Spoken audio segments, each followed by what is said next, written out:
Ladies and gentlemen, please join us in welcoming to the stage James Zabrowski, Managing Director of the Collegiate Entrepreneurs Organization.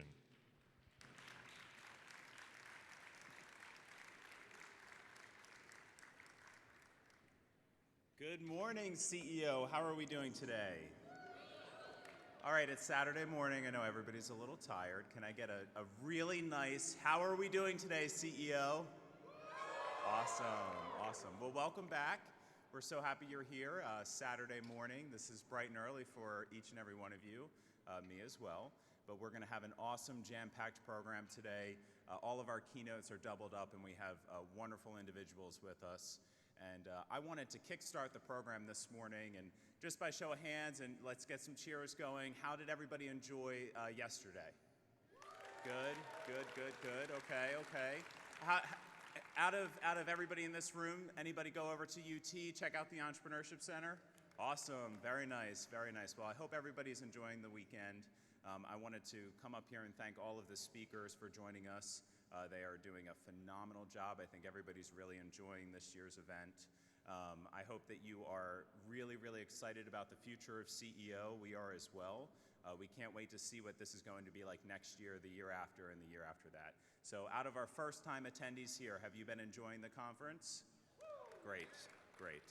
So just a few housekeeping items here.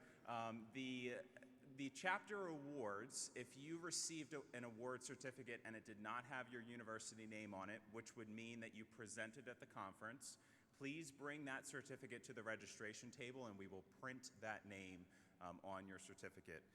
In addition to that, if you participated in the chapter development sessions, your participation certificates will be available at the registration desk as well.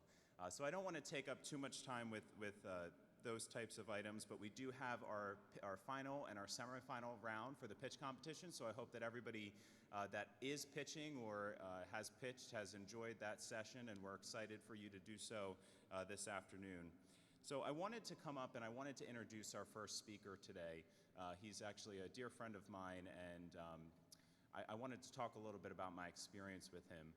He is the founder and CEO of SmartCEO.com. And SmartCEO is a publication in the Mid-Atlantic region, and it's very similar to your business journal, but it focuses on senior-level executives. So they host events recognizing senior-level executives, and a lot of my event experience has come from SmartCEO. I am a past employee and a very proud one. They have one of the most amazing company cultures I've ever experienced. Craig takes care of his employees, and when I first met with Craig, I realized immediately that he was a true entrepreneur. And I asked him, because when you have a founder in a company, that founder is really, really important to the culture. And at the time, I was very excited to stay on board for quite some time with SmartCEO. And I said, Craig, I said, you've started a company and you've gone from that company to SmartCEO, and I said, are you going to leave us? And he said, well, in my experience, that was it was sad to walk away from that company. And he said, I don't want to leave this. So Craig is a really, really dynamic individual, and we're lucky to have him today. For more than 15 years, SmartCEO has combined a robust print, event, and digital media platform to serve local decision makers. The SmartCEO community is a powerful group of top decision makers along the East Coast. Our mission is to educate you and inspire you in the daunting task of growing a business. Each year, nearly 400,000 offensive-minded, growth-oriented CEOs turn to SmartCEO.com to find ideas and inspiration to help them grow their business. The award-winning content includes behind-the-scenes looks at local success stories, columns written by key opinion leaders, and other resources to help the region's middle market CEOs conquer the daily challenges of running a business. Ladies and gentlemen, please join me in welcoming Craig Burris, founder and CEO of SmartCEO.com.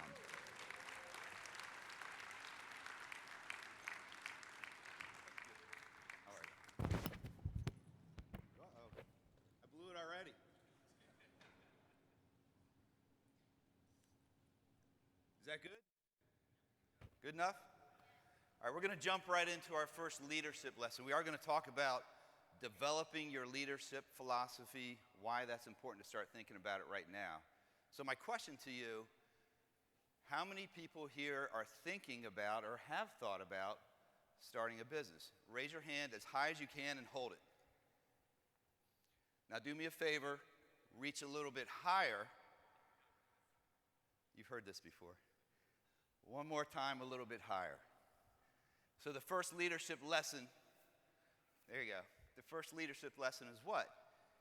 When you ask somebody to do something, you can always get a little bit more out of them. Okay? So, plus I did that. I heard it was Halloween night last night, and I heard people were out, so I just kind of want to get a little energy going. I'm up here from Baltimore, and in Baltimore we've got Phelps, we've got Ripken, we've got Ray Lewis, and I'm standing up here with Under Armour pants, Under Armour shirt, Under Armour socks. I'm sure all of you have a pair of Under Armour, and Kevin Plank, the CEO of Under Armour. We started 15 years ago, and our first CEO of the year that we ever anointed was Kevin Plank. And at that time, they had 60 employees. Now they're a $3 to $4 billion company. It's an amazing success story.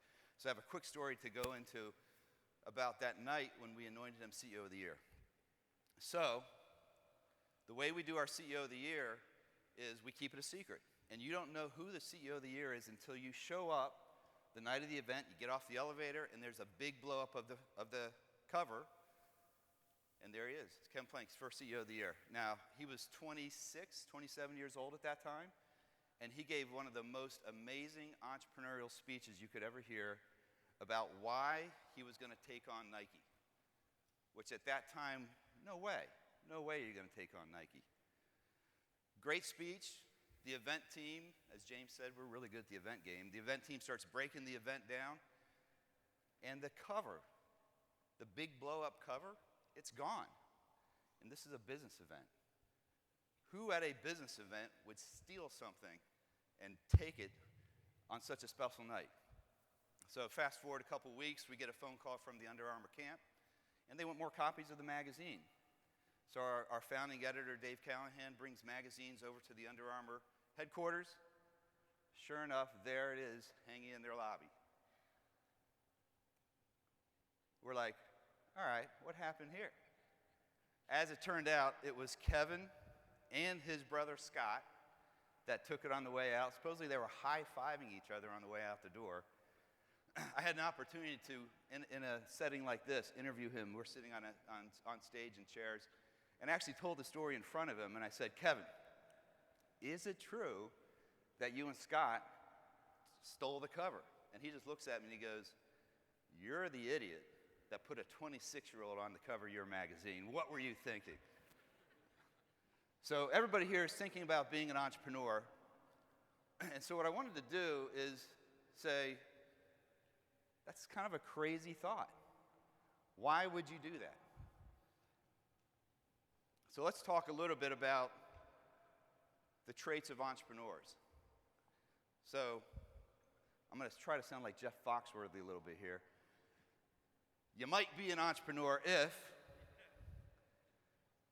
you're studying for finals and you're creating business plans while you're doing it. You might be an entrepreneur if you've got restless leg syndrome. I'm looking around, I can see some legs bouncing right here, right now. Or you might be an entrepreneur if someone challenges you on your ADD and you say, I don't have ADD, you're just not that interesting. So the media has kind of standard traits of what entrepreneurs are like. They glorify them. You know, they're brash, they hate the status quo, they're easily bored, they're rebellious, obsessive, love ideas, a million ideas. So at SmartCEO, we kind of focus on the size of companies that are 5 million to 250 million. And its founders, it is entrepreneurs, and there is a difference. I would say this entrepreneur group are the ones that maybe struggle to get to that $5 million mark, always small businesses. I think, I read a stat, maybe it's only like 20 to 25% of the companies that start get to the point of a $5 million company. It's hard to do that. So the great ones, the ones that make it, they have a very different trait that we've observed. They are still very ego-driven. But most of all, they're passionate, driven, creative. Yes, they do have ADD. Almost every entrepreneur CEO out there, they have some level of ADD, but they have an intense focus when it's needed. Incredibly self-aware. They know their strengths, know their weaknesses. They supplement their weaknesses with people around them. Endless energy. They're humble. They're generous. They're driven by a fear of failure. Don't want to let people down. Don't want to fail. They've learned that you have to be disciplined around your systems, but most of all, they understand that they are leaders of others. This platform that you call a business, it starts off with just an idea. And when it's in its startup mode, it's kind of the most exciting time because it's filled with hope. And what happens is, over time, you start to accumulate customers, which are people. And to serve your customers, you've got to hire people. And let's face it, people suck when you're running a company. You need them, but man, if people would just do what they're supposed to do when they're supposed to do them, running a business would be easy. So the great ones, what they have learned is that this business, it's more than just a business. It's a platform to play a role in the lives of other people. And it starts with you. You're the visionary. You attract and you energize. You create the meaning. And people want to be led. And it may sound shallow, but people want to have meaning in their lives. They spend more of their time at work than they do any place else, and they want to feel like they're at a special place. You also establish what is high performance. You establish a standard of excellence, and you give them a vision for a better future. You bridge the past and the present to the future. It all starts with you.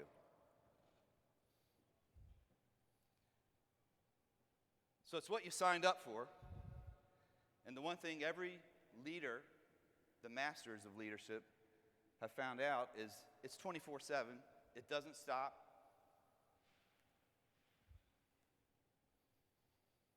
So let's talk a little bit about leadership. And then we're going to get into defining leadership for yourself. But it does start off with passion and energy. Every great leader has passion about what they're doing, and they exude energy on an ongoing basis. Some great quotes here. Bo Schembechler, the coach of University of Michigan. There we go. Without passion, nothing else I might convey to you will be worth a damn. Does everybody remember when Cuban and Richard Branson were Twitter arguing about don't do what you love what you do? Learn to love what you do. Passion is something is not something that you follow. Passion is something that will follow you as you put in the hard work to become valuable. And finally, this light, this energy is not something that you can buy, fake, or swallow. It's a spirit inside of us. And just remember, this business, it's an attractor. It attracts people, investors, customers. And so it's the energy that you create, the vision that you create, that starts to attract things to you, and it's mostly people.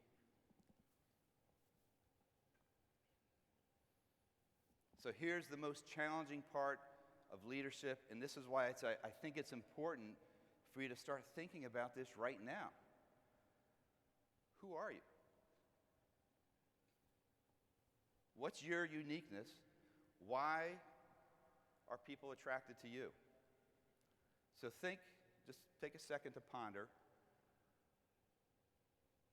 The people in your lives right now, family, friends, coworkers if you have a job, certain of them are really attracted to your energy. Why is that? What is the uniqueness about you that attracts people to you? And what I'm asking is to define it, communicate it. So when I mentor a lot of young people, older people as well, on leadership. And when I talk to younger people and I throw this out, I hear this a lot. And I hope this didn't pop in anybody's head. And if it did, that's fine. But one of the things I hear a lot from young people is my uniqueness is I work hard, play hard. And it's amazing how many times people have said that to me. And I go, you're missing a point a little bit. So let me give you some examples of some of the great uniquenesses and how simple they are and really how they're defined.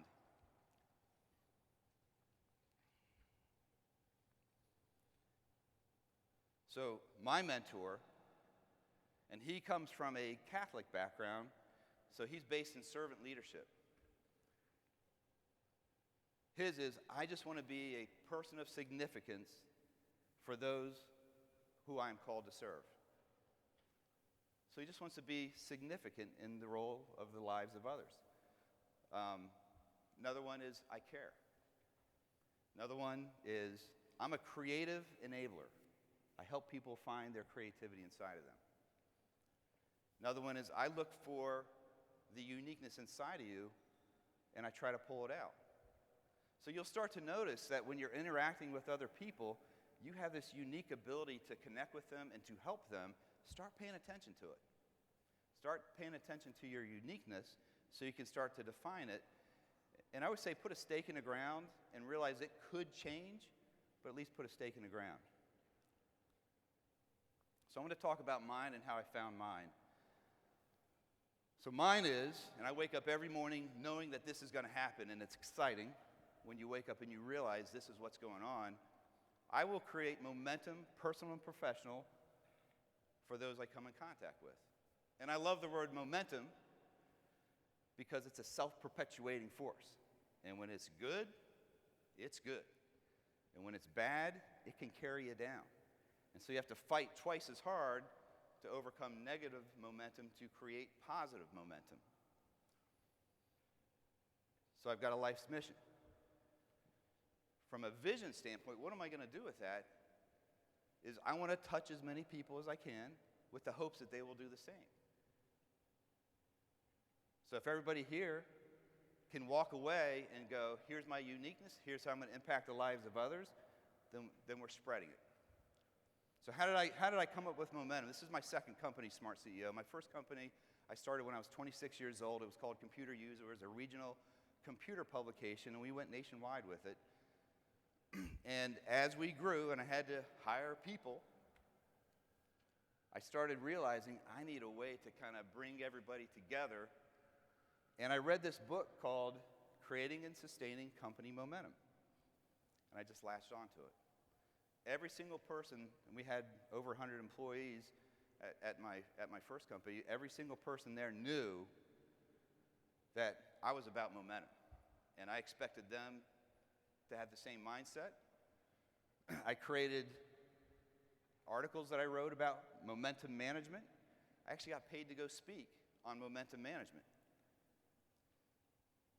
Fast forward, second company, every single person, I meet with them the first day they join the company, and I talk to them about what my role is. If we're interacting, I'm looking for where you might need a shift in momentum. Because in a company, whether it's a project, whether it's a person, whether it's a division, they're on a sliding scale of momentum, and every day it's constantly shifting. And you as the leader, you need to pay attention, and you need to look and go, does this need a little push in momentum?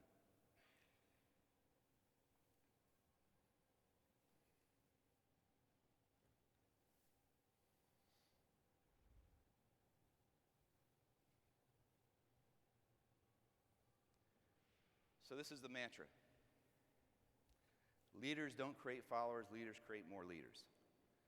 So as you come up and you define, as you put a stake in the ground and you decide this is what I'm going to stand for, and it's important to do that. If you can't lead yourself, you don't understand yourself, it's really hard to lead others. But this is my mantra. So as I'm bringing people on, I'm looking for leaders. James left, I was bummed. He clearly is someone that will become a great leader, already is a great leader. He would have been easy to work on.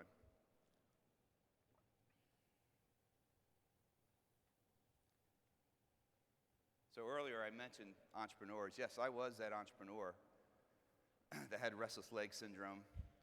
And I do tell people when they call me out, because I have ADD, when people call me out in my ADD, I'm being rude to them and I'm not paying attention, because that happens. I might be talking to you, and then right in the middle of the conversation, I start to fade away and watch a different TV.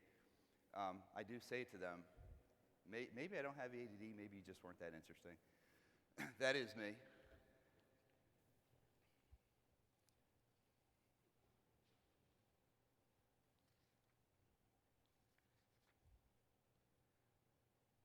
So the challenge to you guys today is put a stake in the ground. Decide what it's going to be. And again, like I said, it may shift, it may change. What you decide that it's going to be today, 2 years later, you might read a new book. You might start to notice different things going on. But don't be afraid to put a stake in the ground. Now, if you're going to be an idiot, and you're going to do something stupid like start a company. Like every time I meet somebody and they say, hey, I just started a company, I'm like, well, why would you do something like that? It's crazy. But if you're going to do it, I want you to be successful at it. Because at SmartCEO, that's our mission. James said earlier, our mission for 15 years has been to educate and inspire in the daunting task of growing a company. So my mission of momentum, it's an important one. This year alone, we will have over 2,000 CEOs come into our ecosystem, and we want to play a role in the lives of every one of them. And the reason why it's important is because they are unique. The growth company CEOs are unique. When you work for one, it has a special feel. They are leaders 24/7. They are leaders in their churches and their synagogues, on sports fields, in communities, in charities. They are always leading, and they have defined who they are. So at SmartCEO, we take the mission extremely seriously, because we know if we can impact the lives of a growth CEO, think of how many people they might be able to impact. Not just their employees, but the families of their employees. It spreads. And that's really the mission. So again, good luck to all of you. Thank you for listening. Hopefully the message will resonate, and in 2 to 3 years, you've created clarity for yourself, and you're starting a business, and you're crazy, crazy successful at doing something that so few people have the courage to cross the line and start to do. So good luck, and thank you.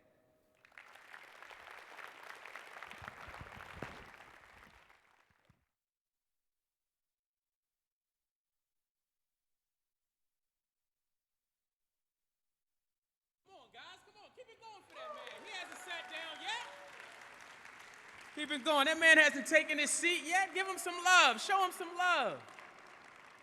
Man, I am excited to see all of these beautiful faces today. I wasn't sure how many of you guys were going to make it back this morning, because I know some of y'all wanted the late night last night, but that's all right. That's all right, right? All right, look. I have the honor and the privilege of introducing our next speaker. I had some time to get to know him a little bit this morning, and I will read the bio, but like the conversation that I had with him, you guys need to know. Craig just talked about leadership, right?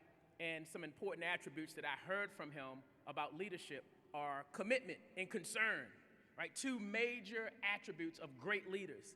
And the man that I'm about to introduce to you right now, the level of commitment and concern that he's showing to you, to CEO, he's a native of Chicago, born and raised in Chicago, has been a Cubs fan since he was 5 years old. Go ahead, whoever Chicago is, go ahead. Since he was 5 years old, right? So he's going to the game tonight. He was in Mexico yesterday, and he could have gone straight from Mexico home to Chicago to make sure there were no delays, disruptions, or interruptions in making it to that game tonight. Because they need the love and support of a real fan right now, because he might feel some type of way when he comes up here because of what happened last night. So y'all might be in for it. But that shows a level of commitment and concern that he has for CEO, and those are the attributes of a true leader. So I am excited to introduce to you Mr. JoeQuaglia. Joe was appointed president of the Americas at Tech Data Corporation in November of 2013. In his role, he leads the company's sales, marketing, logistics, purchase operations, and strategy throughout the United States, Canada, and Latin America. Wow, bro, I hope they pay you a lot. Previously, he served as Tech Data's Senior Vice President, U.S. Marketing, and in February of 2012, he was appointed to the additional role of President, TD Mobility, the company's mobility offering that is now known as Tech Data Mobile Solutions. Joe joined Tech Data in 2006 as Vice President, East in Government Sales. He is a 28-year IT industry veteran, but he only looks 28 years old, and holds a BS in Computer Science from Indiana State University and an MBA from Butler University. Ladies and gentlemen, put your hands together for the committed and the concerned Mr. JoeQuaglia.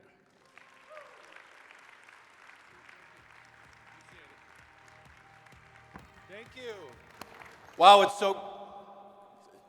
it's so great to be here. Thank you, CEO. It's amazing to be in front of all these amazing individuals and brilliant minds. You know, when we scheduled this, we figured a way to make it work, but as I was driving in today, I was realizing, what are college kids doing in a place like this at 9 o'clock in the morning? I'm thinking, what do you normally do at 9 o'clock in the morning on a Saturday? You sleep in, maybe? What I do is I watch College Game Day. So I'm thinking as I'm driving in, this is going to be the world's biggest tailgate party this morning for the next 30 minutes. How's that? All right? Okay. So I'm going to spend a little bit of time going through Tech Data. You're probably wondering who this company is.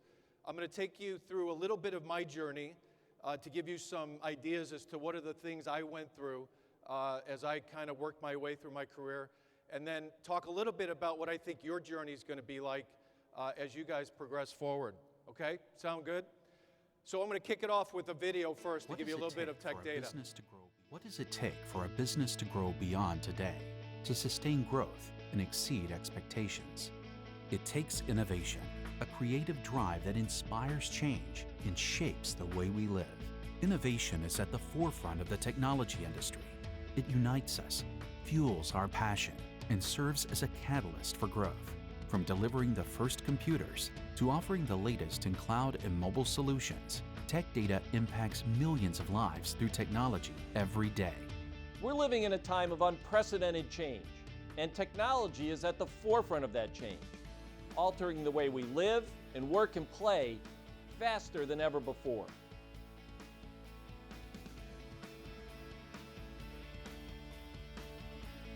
This was a truly brilliant acquisition by your company. Tech Data provides a launchpad for businesses to grow smarter and faster with every step. As one of the world's largest IT distributors, Tech Data is proud to work with the world's premier technology companies to offer the right mix of products and services through strong partnerships, experienced leaders, and agility in the marketplace. We empower our customers to deliver cutting-edge IT solutions to end users. Dedicated to a proven strategy of execution, diversification, and innovation, we've provided the vital connections that inspire future growth. What does it take to grow beyond today? It takes Tech Data, because to us, nothing is more important than your success.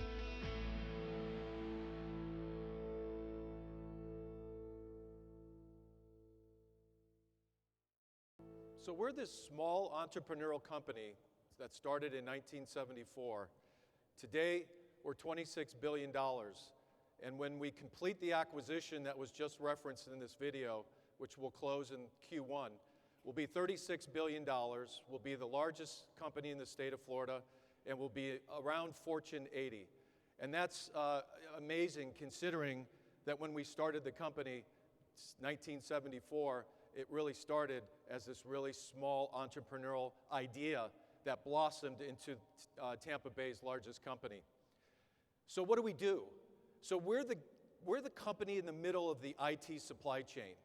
When companies like HP and Apple and Samsung and IBM and Microsoft want to get their products into the market, they come through IT distribution.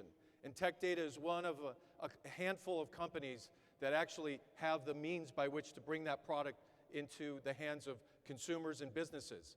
If you have a Sony product, any kind of consumer electronic product, that came through Tech Data on its way to market into your home or into your business. If you have an Olympus camera, that came through Tech Data on its way to market. I'm suspecting that about 30% of all technology products you have, that you use, probably had to come through our channel. And so that's our way of building this amazing enterprise of doing we have to do about $110 million a day with an average order size of about $2,000. You can imagine that having a logistics capability that gets product out the door by 5 o'clock every day, we shut down and come back and do it all over again. The idea came from our founder, Ed Raymond, here in Clearwater, Florida. He started by being a reseller of office supplies, paper, pencils, typewriter ribbon, typewriters. You guys, no, you don't know what a typewriter is. So he was selling office supplies to businesses. And then somebody came to him, a technology company came to him and said, would you be interested in buying a bulk load of these floppy diskettes? Back in the day, these big floppy diskettes that held data. Today, that's inside of our phones and our computers.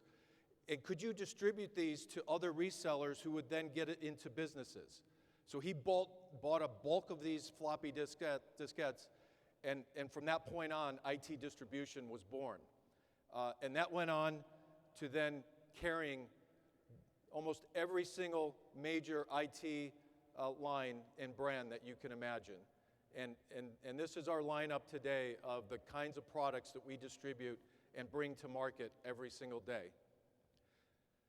So I'm going to talk now briefly about my journey, and it's kind of different, and you guys might be interested in it. I hope you pick something out that maybe you can carry with you as you start your journey. But the one thing I'll tell you is that I guarantee you there will be right turns, left turns, decisions that will be easy, hard. You will make good ones, you will make bad ones. You will go up, you will be set back. You're going to have all of it. And that's just normal and that's natural. You hope that you make better decisions than you do bad decisions, but at the end of the day, you're going to be faced with a ton of decisions. The next 10 years of your life are going to set the foundation for wealth acceleration, success, and career through the rest of your life after these next 10 years. Make note of that. That is, these next 10 years are going to be critical. You're going to have seminal moments and certain decisions that are going to shape your life and your career and your success. I'm going to share 4 that happened to me, okay? The first one, in high school, my father, who worked in the steel mills, got me to come into the steel mills during the summertime and work and make some money and save some money for school. I didn't have any brothers or sisters that went to college. He didn't go to college. He barely graduated high school. So I said, okay, yeah, I'll come in. We didn't have a lot of money. This was the dirtiest, ugliest, nastiest job in the entire world. I would come home. This is a picture my mother took of me on one of the days I came home. I was filled in graphite. I was breathing all this nasty air. And I said, all right, this is not going to be my life. Dad, I appreciate everything that you do to put food on the table. I am going in a different direction. No offense. And so I made a decision right there. I wanted something amazingly better for my life as I went forward. And so I made that conscious decision. I was a silly, stupid, young, teenage boy that didn't have a whole lot going for him based on family status or thing. And I said, you know what? I'm putting a stake in the ground, to Craig's point. I'm putting a stake in the ground. And that was my first major decision, was I wanted a better life. The second major decision was I went to college and I chose a major. I wanted to be an architect. I loved to draft. I wanted to build things. I wanted to be an architect of homes and buildings. But at the time, 1982, my cousin was an architect. He was out of work.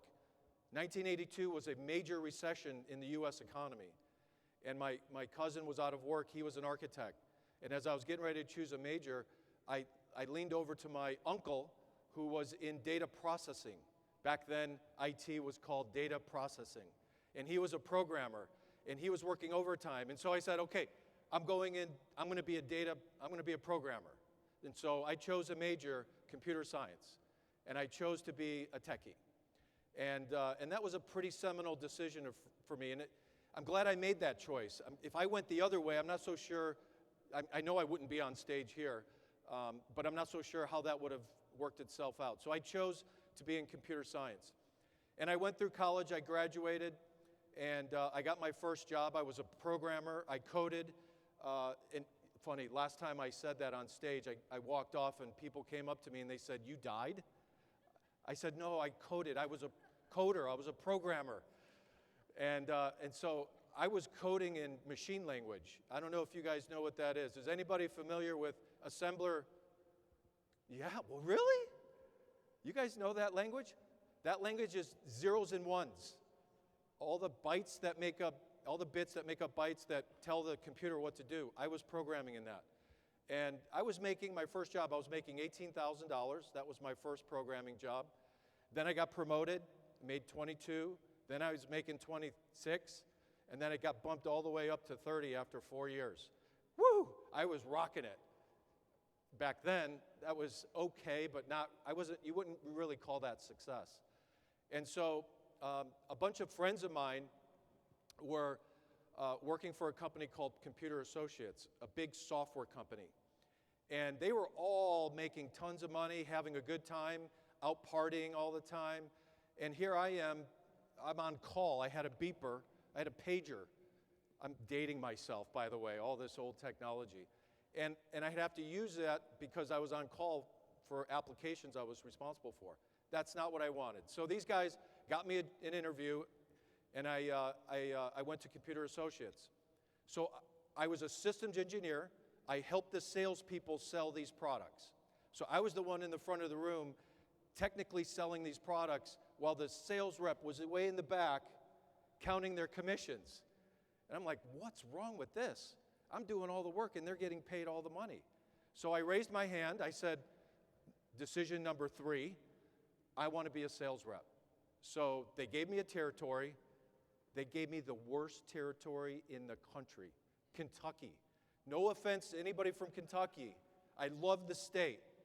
It's one of my favorite. It's where I really, really changed my career and changed the acceleration of my career and my life, essentially. I would drive from Lexington to Louisville, I-64, every week. I was living in Indianapolis, drive down on I-65, and I would visit customers, and I sold, and I sold, and I sold. I sold like crazy. I always say I figured out how to separate people from their money and have them like it. And that's what we did in Kentucky. So on one of these 2 years in, one of these trips, I got a call. They promoted me to VP. They wanted me to do what I did in Kentucky, but do it with a bunch of salespeople. I said, all right, I'll be a VP. I was the worst leader in the history of mankind. I was bad. I didn't know how to hire. I didn't know how to fire. I didn't know how to develop people. I didn't know anything. I was the worst leader. My first year was a disaster. And then I had to figure out, okay, what did I want? And that's when decision number 4 came. I decided to be a great leader. I wanted to be a great leader. I immersed myself in learnings. I connected with people that could mentor me. I learned from the best. And after the first year, actually, when I was going through that process, I lined myself up with the best people that I could possibly line myself up with and model their leadership qualities to be those that I wanted. Michael Jordan as a competitor. Tony Robbins is my motivator. Jack Welch is the greatest CEO of all time from GE. My father, who inspires integrity, and Rich Chiarello, who was my executive vice president at Computer Associates and an influencer.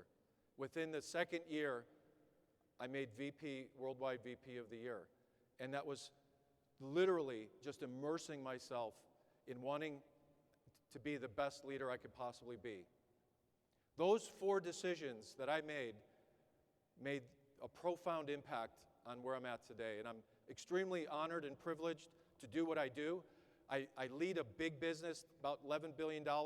I have 4,000, I call them family members, that I'm responsible for. I think people make the difference. No matter what you do, people make the difference in your success. And I absolutely love coming to work every day and making it happen. And I really do wish that for you as well.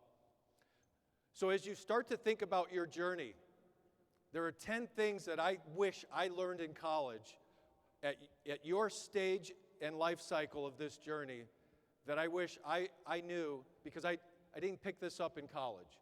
The first one is, you got to learn how to communicate in business. Know how to communicate. Part of communicating is not talking to the point where people in front of you are just ready to check out. Part of it is listening. Part of communicating is listening, asking great questions, being more interested in the person you're trying to influence than trying to tell them all about you. Communicating in business is paramount. And you'll learn to get really, really good at it. You're going to make adjustments along the way. Finance is the language of business. I will tell you, I love being transparent here. Doesn't matter. I flunked accounting in college. I did. I hated it. Somebody else? Well, we got one. Woo! I just didn't like accounting. But guess what? As I got into the business world, it became paramount that I understood how to read a P&L, how to manage a P&L. What does working capital mean? How does cash flow impact the business? How is return on capital employed better than working average cost of capital? I mean, tons of financial responsibility when you get into the business world, especially as entrepreneurs. Every decision you make today, tomorrow, and every day of your life will have an outcome. Personally, professionally, spiritually, will have an outcome, right? You hope you make better decisions than you make bad decisions. I've made plenty of bad decisions. Nobody's perfect. But the decisions you make have an outcome and an effect on where you're going and what you want and how much you want every single day.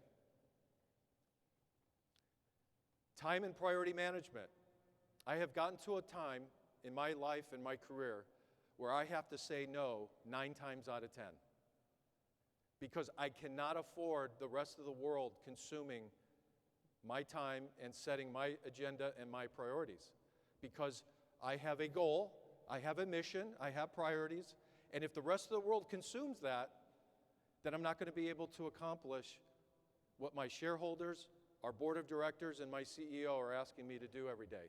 So you've got to set the appropriate time and priority management in your life. Control your brand. If you do not control your brand, guess who will? Twitter, Facebook, all social media. And most likely, if you are not in control of your brand is going south. Be in control of your brand. Your brand is your biggest asset when it comes to controlling and owning your reputation today and everything and every opportunity you have going forward. This is the one that I think I had to learn very, very quickly, and that's the basic understanding of human needs. You are going to be in a position where you're constantly influencing others. You're going to be working with teams. You're going to be with your colleagues today and through the rest of the conference. And understanding the needs of people is extremely important. I did not know that as much. I took psychology classes in college, but I didn't really pay attention too much. Pay attention. Know how to deal with people, because people are different. Every person's different, and you need to know how to work every individual and what's important to them as human beings, as colleagues, as family members, and as business partners. You will make mistakes. It is good that you make mistakes, because when you make mistakes, you do what? You learn from them. Now, I'm not saying leave here and go find a mistake to make. I am not saying that. You will make mistakes, but when you make a mistake, don't beat yourself up. Learn from it and figure out how you're not going to do that again. In fact, how are you going to do it better next time? No matter who you think you work for, you do only work for your customer. Especially as an entrepreneur, your customer is everything. You work for your customer, not for your bank that gives you a loan, not for your board of directors, not for my CEO. We work for our customers. They're the ones that pay the bills. They're the ones that drive equity in companies. Your customer is the most important. And it's all about networking. Your ability to network and know not what you know, but who you know. I really believe in that. Now, you can't go to the game without knowing anything, right? You got to know what you're talking about, what you're doing. But your ability to create a network that you can leverage and can parlay into opportunities, in today's world, as competitive as it is, networking is pretty critical. And then the last one, I do believe that you have to be passionate. I mean, I don't think I'd be here if I wasn't passionate about technology, if I wasn't passionate about goals and doing something better for my life, if I wasn't passionate about earning a certain income or being certain levels of success and being able, to be a great leader, I had to be passionate about it. So if you're not passionate about it, likely it's going to be more difficult for you to accomplish those goals. People often ask me, Joe, what kind of people do you hire? I look for three things: hungry, humble, and smart. I figure if I get those three qualities in individuals, we can teach the rest. But if you bring hungry, passion, aggressive attitudes to work every day, I love that. If you're humble in how you go about it, genuine, kind, humble, but aggressive, humble, aggressive, and if you're smart. And I love those qualities because I know we can give you the rest of the skills you need. And most employers are going to want that as well. I often say, follow the green, not the dream. We all have dreams. And we all get really fluffy in the clouds and think about what it could be like and how cool it would be to accomplish this dream or this goal or whatever. It's not about staying focused on that dream. It's about all the journey and all the actions and activities that require you to get to that dream. And stay focused on that, especially as entrepreneurs. You cannot lose sight of money. You cannot lose sight of money. Businesses go under when people lose sight of cash flow, of green, of what it takes to keep businesses going and invested in and accelerating. What does ABC stand for? Whoa, I heard it. What is it? Always be closing. I don't care if you're trying to close a fiancé or you're trying to close a child to get them to do something that you want them to do, or closing a deal with a business partner or whatever. Constantly be influencing and closing. If you don't ask for the order, you will never get the order. And I kind of wrap it up here. I have this quote in my office. I look at it every day. Some people want it to happen. Some wish it would happen. Others wake up every single day and make it happen. I really do believe in that. I really do believe in that. Aside from hiring people who are hungry, humble, and smart, I'll sit in an interview with somebody and say, do you make it happen? They look at me like, what? I want people that know how to make it happen. Be one of those people that make it happen. And in the famous style of Steve Jobs, the late, great Steve Jobs, he always would end his talks on, I've got one more thing. And my one more thing of advice would be to go fast. This is an economy and a world that is speeding up every day faster and faster and faster. Go fast, go really fast. You will outpace your competition every single day if you're faster. Well, I want to thank you for the time today, and if you could do me one big favor, because this is a pretty cool audience, and if you could I have all you guys stand up 1 second? Oblige me here. All right, I want you to hold the hands of the person next to you.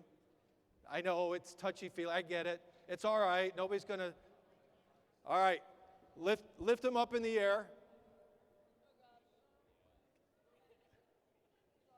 And I'm going to take a picture of this amazing group because it's going to be a reminder of unity, of entrepreneurship, and I'm going to hang it in my office. I thank you guys. I wish you the ultimate success, and I hope you have fun in your journey. Thank you.